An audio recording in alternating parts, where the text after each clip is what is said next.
অসাধারণ বক্তব্য রাখলেন আমাদের প্রাচ্যের অক্সফোর্ড ঢাকা বিশ্ববিদ্যালয়ের সাবেক সিনেট সদস্য, জাসাস কেন্দ্রীয় নির্বাহী কমিটির অন্যতম যুগ্ম আহ্বায়ক মোহাম্মদ লিয়াকত আলী।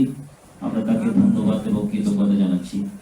আমরা এই পর্যায়ে যার কথা শুনবো, 24-এর গণ অভ্যুত্থানে রাজপথে যিনি লাশের মিছিলের সাথে রক্তাক্ত অবস্থায় গিয়েছেন, নিজে বারবার রক্তাক্ত হয়েছেন, আহত হয়েছেন, এখনো অনেক শরীরে অনেক জায়গায় তার আহতের চিহ্ন রয়েছে। আমাদের জাতীয়তাবাদী মহিলা দল মুন্সিগঞ্জ জেলার সংগ্রামী সভানেত্রী আমাদের সেলিনা আক্তার বিনা এই পর্যায়ে তার বক্তব্য রাখবেন। তার সেই জীবনের 24-এর গণ অভ্যুত্থানের কিছু গল্প আপনাদের সামনে বলবেন।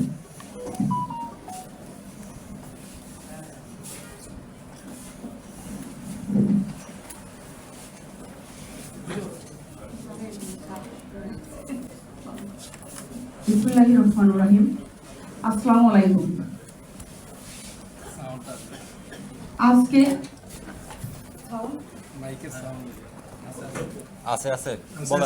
বাংলাদেশ ক্রাইম রিপোর্টারের প্রধান অতিথি আমাদের আজকের দূর সময়ের কাণ্ডালী, আপনারা দেখেছেন 1/11-এ আমাদের সাবেক চিফ হুইপ জয়নাল আবেদিন স্যারকে যেইভাবে নির্মমভাবে এই স্বৈরাচারীর বাহিনী তার উপরে যে নির্যাতন চালাইছে, আপনারা সাংবাদিক ভাইয়েরা আপনারা সবাই জানেন, এটা নতুন করে বলার কিছু নাই।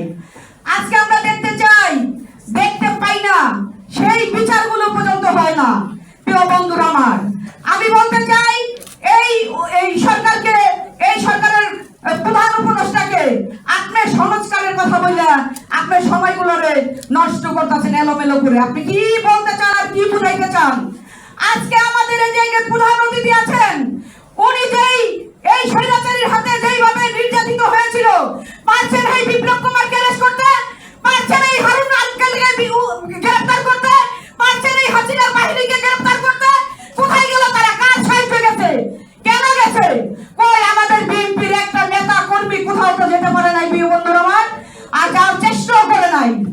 তাহলে আমি বলতে চাই, এই যে 5ই আগস্টের কথা যে বলেন আপনারা, যে ছাত্র জনতার অভ্যন্তরে আপনারা আজকে এনে বসাইছে, ভালো, এখানে কি বিএনপির কোনো ভূমিকা নাই?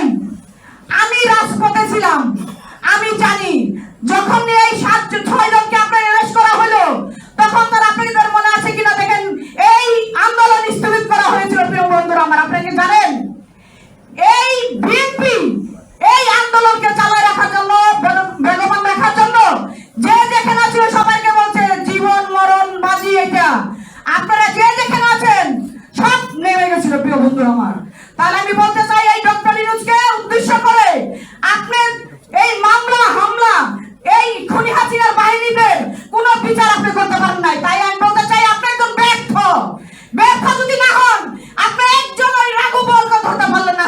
প্রিয় বন্ধুরা আমার, ধরতে পারে নাই।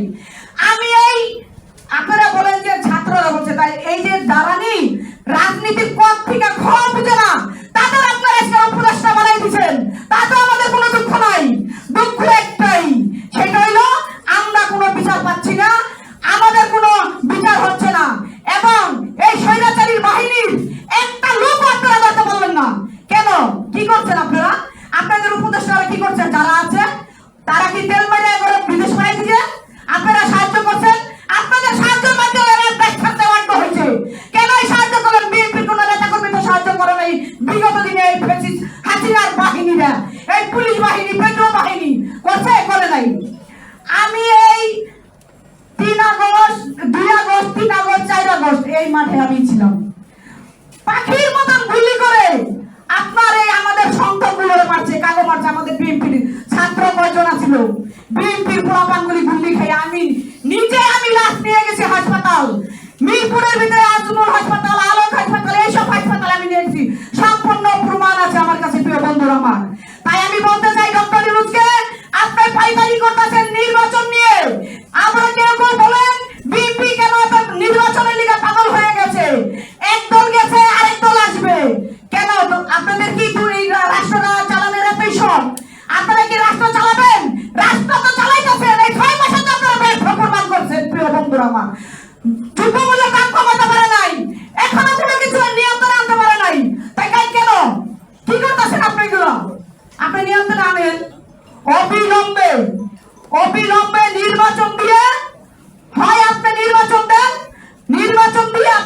সম্মানে এখান থেকে যান। আরেকটা কথা না বললে পারি না,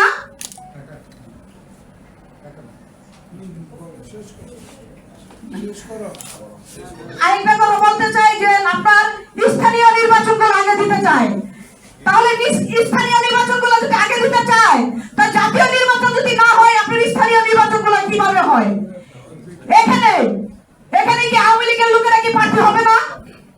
হবে তো। তাহলে স্থানীয় নির্বাচনের মানেটা কি?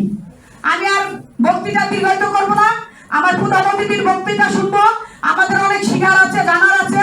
আমার যদি কোনো ভুল ত্রুটি হয়, প্রধানমন্ত্রীর কাছে ক্ষমা দৃষ্টিকে আমি চাচ্ছি। প্রিয় বন্ধুরা আমার, বাংলাদেশ জিন্দাবাদ, বাংলাদেশ জাতীয়তাবাদী দল জিন্দাবাদ, শহীদ জিয়া অমর হোক, দেশ নেত্রী বেগম খালেদা জিয়া জিন্দাবাদ, তারেক রহমান জিন্দাবাদ, জাতীয়তাবাদী মহিলা দল জিন্দাবাদ। আসসালামু আলাইকুম। ধন্যবাদ। আমরা একটু জ্বালাময়ী কথা শুনলাম আমাদের বিনা আপার কাছে। এবার আমরা